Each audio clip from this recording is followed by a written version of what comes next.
teknologi, dalam hal ini khususnya teknologi digital itu memang luar biasa penting. Karena dengan teknologi digital ini, kita bisa mengatur, bisa membangun sistem secara lebih terukur dan lebih sistematis. Tapi pada saat yang sama, teknologi ini memungkinkan kita untuk melakukan perubahan-perubahan yang diperlukan dengan cepat.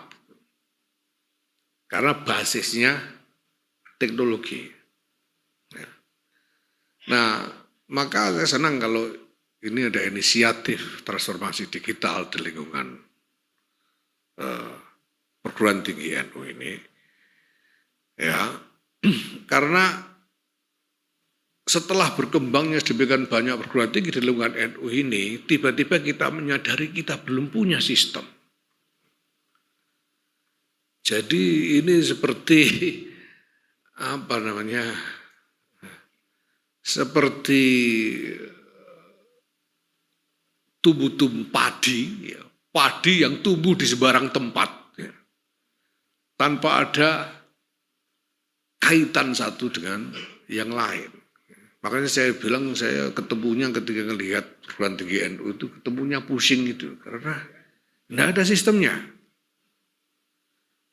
Nah saya sejak awal sudah minta pada Pak Mukri, pada Pak Ainun, Pak Nizar dan lain-lain, saya mau ada sistem di lingkungan perguruan tinggi NU. Gimana caranya? Saya sendiri tidak tahu. Saya kuliah aja DO, jadi saya tidak tahu gimana bikin sistemnya. Tapi saya pengen ada sistem dan harus diciptakan sistem itu. Dan saya kira tepat kalau pakai teknologi. Tadi saya sudah belajar dari Pak Nadiem juga. Ketika beliau menyampaikan kepada saya lebih mudah mengatur manusia dengan teknologi daripada dengan sekedar komunikasi manual. Saya percaya Pak Nadiem karena beliau mengahlinya. Dulu orang ini juga ini saya mau terus terang-terangan aja saya ingin mengekspresikan apresiasi saya kepada Pak Presiden Joko Widodo. Ini Pak Jokowi itu dulu ketika Pak Jokowi nunjuk Pak Nadiem Makarim jadi menteri, ini banyak orang ribut, Nadiem Makarim.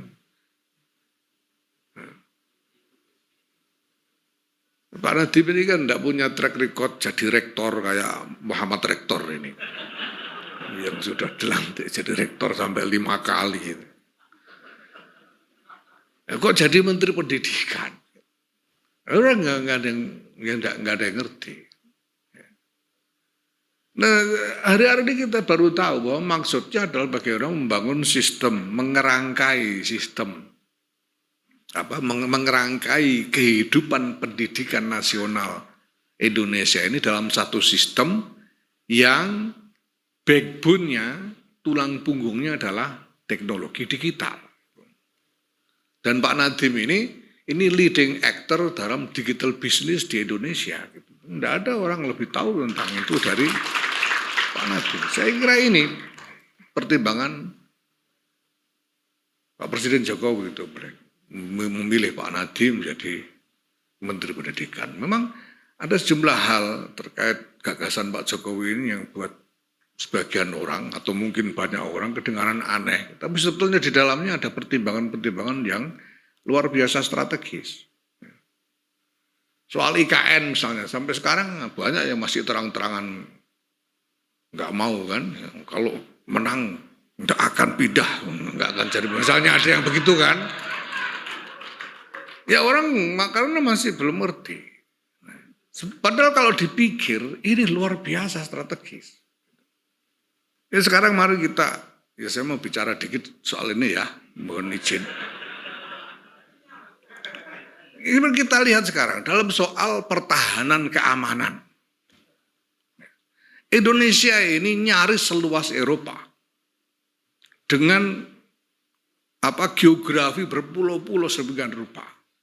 Ya, tidak mungkin memelihara keamanan Indonesia ini dan membangun pertahanan yang handal untuk mempertahankan negara ini kecuali dengan sistem yang terpusat. Tidak mungkin. Di mana-mana di seluruh dunia itu yang namanya keamanan dan pertahanan dan keamanan itu dikendalikan dari satu central security system gitu. Dan membangun sistem security yang terpusat itu butuh infrastruktur besar-besaran. Ini tanya dari Kodam, tahu betul. Butuh infrastruktur besar-besaran. Nah ini kalau dan infrastruktur itu tidak boleh jauh-jauh dari ibu kota. Karena kontrol utamanya harus dari kepala negara, kepala pemerintahan. Nah kalau di Jakarta mau ditaruh di mana? Ini tanya Pak, jawab Pak dari Kodam, Pak Yunus. Tidak ada tempat lagi. Jakarta mau taruh di mana? Apalagi di Jakarta, di Jawa. Mau ditaruh di mana? Ini infrastruktur besar-besaran. Enggak ada lagi tempat. Padahal kalau tidak dibangun itu, kita tidak akan pernah punya kapasitas yang dibutuhkan untuk mempertahankan negara ini dari serangan manapun. Tidak mungkin. Maka harus dari tempat yang memungkinkan untuk membangun infrastruktur pertahanan. Nah tempatnya di mana? Nah ini yang luar biasa lagi. Dipilih Kalimantan.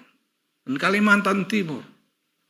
Kenapa? Karena Kalimantan itu disitulah perbatasan darat kita yang paling panjang.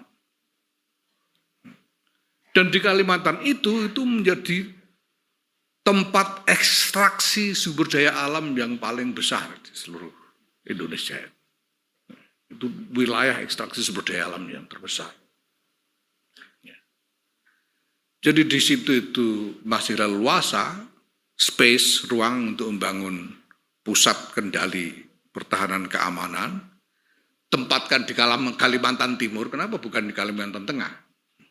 Kalimantan Timur, karena bisa dekat, bisa membangun fasilitas pelabuhan, baik itu pelabuhan bisnis maupun pelabuhan pertahanan, keamanan, dekat dengan pantai. Dan sekaligus ini bisa menjadi pusat kendali untuk melakukan surveillance terhadap kegiatan-kegiatan ekstraksi sumber daya alam. Ini luar biasa. Saya sampai mikir, ini kebijakan semacam ini biasanya di tempat-tempat lain dimanapun itu harusnya merupakan produk dari think tank besar. Kebijakan untuk pindah ibu kota itu pertimbangannya itu kalau enggak dengan studi yang ekstensif itu biasanya enggak berani ambil putusan. Kemudian pindahnya kemana di Indonesia itu juga harus studi ekstensif juga, harus think tank besar. Nah, saya enggak tahu, mungkin Pak Nadiem tahu. Think tanknya Pak Jokowi ini mana gitu. Saya sampai curiga jangan-jangan Pak Jokowi dapat pangsit ini. Ini adalah kebijakan sangat strategis yang memang dibutuhkan. Menjadi hajat dari bangsa dan negara dan lain-lain. Ini termasuk juga soal digitalisasi sistem pendidikan sebagaimana yang sekarang dipimpin oleh Pak Nadiem.